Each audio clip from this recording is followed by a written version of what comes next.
प्रणाम। जय श्री राम।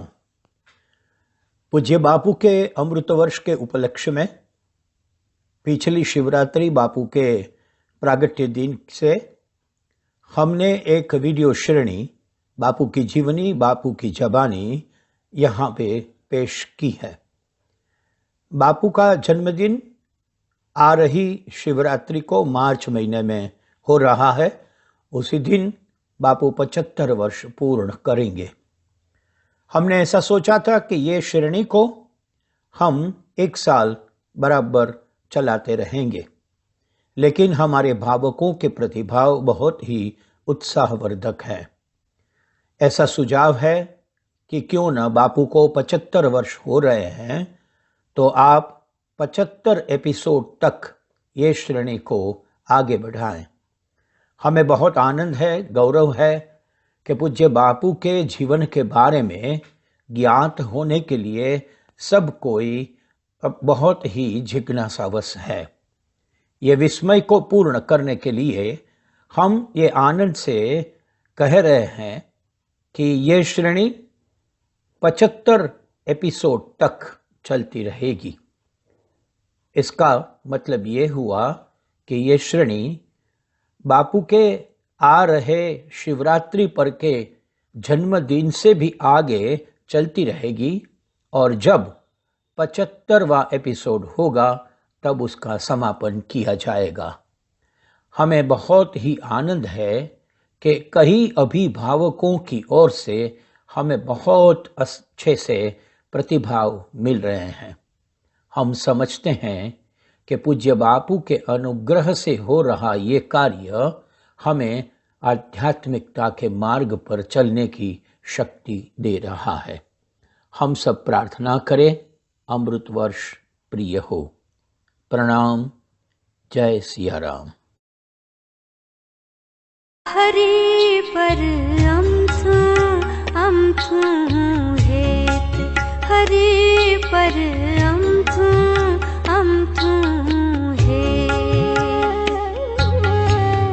हूँ अंगूठा जेवड़ी ने मारी भालप बपेवे, हरि पर अमथु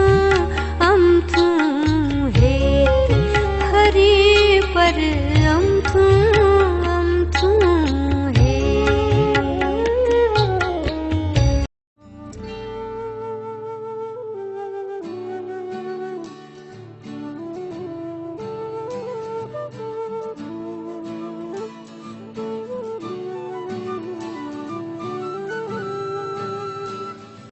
मारा मन में एवं थयुं कि एक वखत पाछुं आपणे भूली न जईए तो एक वखत लोट मांगवा निकळो।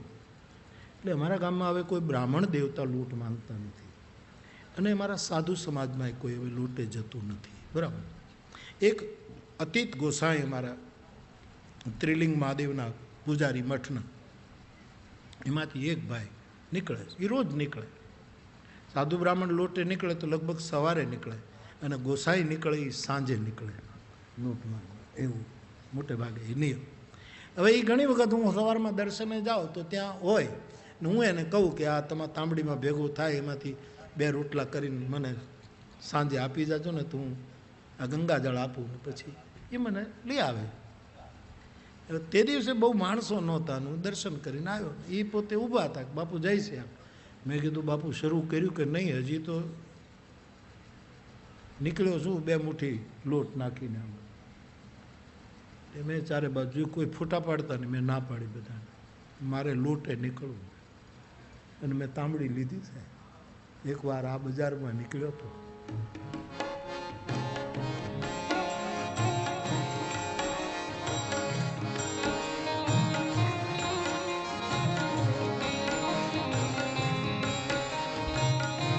વેણીલાલ બાપાલાલ ધ્રુલ ગાય છે, વ્યાખ્યાન ગાય છે કે મેં તે લીધી તપેલી હાથ રે ધરણી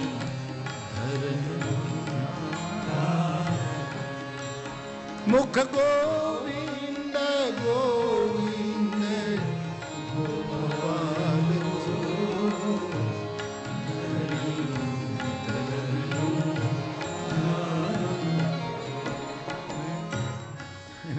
રામજી મંદિરની પહેલી ગલી, એમાં કણવી પટેલનું ઘર, પછી નાની એવી ગલી, એમાં અમારે કવિરાજ બારોટ પરિવાર રહે. મેં કીધું પાછળ કોઈ આવતા નહીં, લીધી તાંબડી સાહેબ. હવે કોઈને ભરોસોય આવે નહીં, જણ ઘરે નહીં, બેન દીકરીઓ ઘરે. મેં જઈને અમારો શબ્દ નાખ્યો, ભજલે રામ. એ મારે સાધુ લોટે નીકળે ત્યારે ભજલે રામ કહે, બ્રાહ્મણ દેવતા નીકળે દયા પ્રભુની, આ શબ્દ નાખે. હું ગયો એટલે ઓલી બેન નીકળી, તે પહેલાં તો લાજ લઈને મને ઓળખી, બાપુ. દીકરા પહેલાં તો લાજ કાઢ નાખ, મારી લાજ રખાય, લાજ કાઢ. તો બાપુ તમે લોટે નીકળે, એને ભરોસો ને. મારા બાપ હવે નીકળ્યો છો, નાખ ને બે મોટી લોટ. સાહેબ આમ ધ્રુજતી એને લોટ નાખી. કવિરાજને ઘરે ગયો, કવિરાજે લીધો. આમ એક જોગીનું ઘર એને ઘરે લીધો, બે કોળીના ઘર એના ઘરમાં લીધો, એક કણબી પટેલનું ઘર. બાપુ કેશવાનંદ બાપુ 8 ઘર માંગ્યું, ત્યાં તો તાંબડી ભરાઈ ગઈ, મારે દબાવીને અંદર નાખવો પડ્યો. 8 ઘરે આખી તાંબડી ભરાડીને મેં ઓલા ગોસાઈ બાપુને કીધું, લ્યો બાપુ હવે તમારો ફેરો આજનો પૂરો થઈ ગયો, હવે ઘરે વયા જાઓ અને આનો રોટલો કરીને મને રાતે આપી જજો. આવું મને બધું બહુ ખૂજે છે હમણાં. અને પછી મોકો આવે ત્યારે આપણે કરી લઈએ.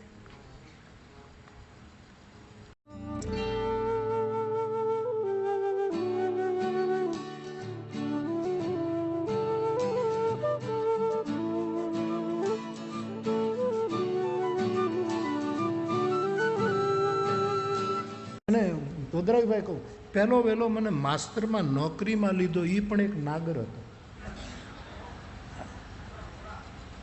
કોણ બોલ્યું? હા આપ બોલ્યા ને, જીઓ જીઓ. આમ જો કે જીઓ બોલવું એ અત્યારે તો બહુ લોકો એમ કે વિજ્ઞાપન કરે છે, પણ જીઓ એટલે તમે જીવો. ઉમાકાંત વોરા, જેણે મને પહેલી વાર નિમણૂક પ્રાઇમરી ટીચર તરીકે, એ નાગર હતો. હા તમારા માસા થાય? વાહ વાહ, ભાગ્યશાળી. તમને નોકરી બોકરી આપી લે કે નહીં? કારણ કે મામા માસાનું બહુ હાલતું હોય બધી જગ્યાએ. વાહ, ખુશ થયો બાપ. જ્યાં હોય તમે. ઉમાકાંત વોરા, એની સહી હજી મને યાદ છે. નિમણૂક પત્ર મને મળેલો, એટલે નાગરનું ઋણ છે. હું કહેતો છું ત્યાં કથા કરી, પછી અધ્યાપન મંદિરમાં કરી. આપણે સોમનાથનો ફાટો ફાટે એ વચ્ચે આમથી વેરાવળથી આવીએ, આમથી આમ આવીએ ને ત્યાં વચ્ચે અધ્યાપન છાયા સાહેબ પ્રિન્સિપાલ હતા, ત્યાં એક કથા કરી. પછી જ શિશુ મંગળ યોગદાનભાઈ મને કહે કે મારા બાપુજી તમને સાંભળવા આવતા, બાપા આવતા અને શિશુ મંગળમાં કથા. અને પછી તો પુષ્પાબેન થોડીક મારા ઉપર એક ગુરુ કૃપા કે હું એને થોડોક આમ આમ એક કબૂલ થવા માંડ્યા કે આમાં, નહીંતર એના વિચારો સ્વાભાવિક છે. તો કહેવાનો મારો અર્થ એ બાપ કે 3 કથાઓ મેં એની પાસે, નહીંતર એનો થોડુંક આવું હતું. પણ જુનાગઢમાં તો મંડાણ જ એણે કરાવેલું. એ મારે બુચ સાહેબ,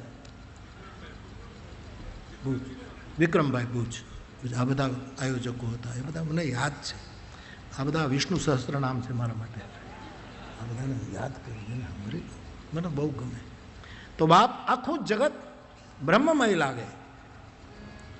હું મારા શ્રોતાઓને હૃદયથી કહું સાહેબ, થોડુંક સમજાયું છે એ કહું કે તમને જ્યાં સુધી બીજો તમારાથી નાનો દેખાય કે મારામાંથી આ ઓછું ભણેલો છે, કે આ મારા કરતાં એની પદવી નીચી છે, કે આ મારા કરતાં જાત નાતમાં જરા કોલો છે, કે આ મારા કરતાં આમ પહેલો છે, એવું જ્યાં સુધી તમને બીજું દેખાય ત્યાં સુધી યાદ રાખજો તમારું કે મારું મન શુદ્ધ નથી થયું. જેનું મન શુદ્ધ થશે એ સાહેબ એને આખું જગત બ્રહ્મમય ભાસ છે. અને આ જગતમાં આંખ ઉગડે એને ખબર છે બધું શુભ જ છે, અશુભ કાંઈ છે જ નહીં. એ જેને સમજાઈ જાય એ બ્રહ્મમય દ્રષ્ટિ જેને મળે.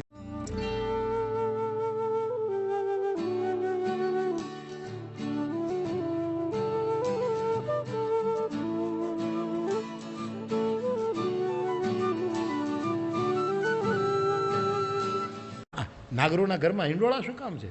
એણે જડ ન થવાય એને હિંચકા ખાતા રહેવું જોઈએ. હા, અમારે ઘરે હવે મને આ બધું યાદ આવે, આ બધું જાણ્યા પછી કે અમારે ત્યાં હિંચકાનો પહેલેથી હિંડોળા. અમારે નાગર જેવા કંઈ અમારે સુખ નહોતા. હા, કોઈ નોકરી જ નહોતું કરતું, 10 ગણું પેન્શન લે ક્યાંથી? ના ગયો આપણો જણ બહુ સારું બોલી ગયો છોકરો. નોકરું જ નહોતું પણ ભાંગ્યો તૂટો આવ કેવો હિંડોળો. એ તો હવે બધું નીકળી ગયું, નહીં તેરી રાખ્યો હોત તો એ મારું નજરાણું ગણાશે. એ નાની એવી હોંસરીમાં સોફા તો જડ છે.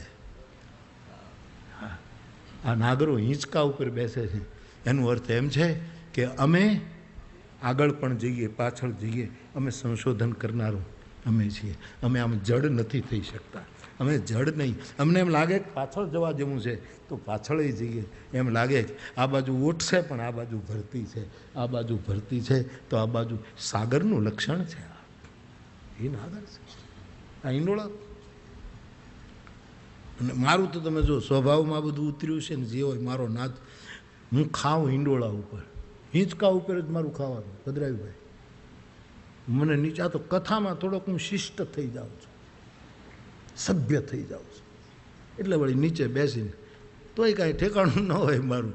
આ જયંતિભાઈ બધા જમાડે મને, હા, ત્યારે વળી નીચે બેસું. બાકી હું લગભગ હિંચકા ઉપર જ ખાઉં, હિંચકા ઉપર જ બેઠો હોઉં, શું પણ હિંચકા ઉપર. અમારી ટેવ છે બચપણથી. એટલે એક જ્ઞાતિ તરીકે, કુળ તરીકે એનો મહિમા સ્વાભાવિક છે, પણ એને સાંકડું ન થવા દેવાય. એમાં જ્યારે સાધુતા ભળી જાય ત્યારે ગોખલું ગગન બની જાય. ત્યારે એની વિશાળતાને કોઈ માપી ન શકે.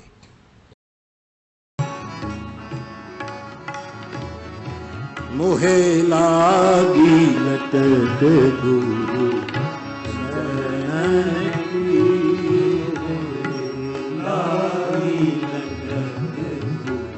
ચરણ કી મહિમા, ચરણન કી મોહે લાગી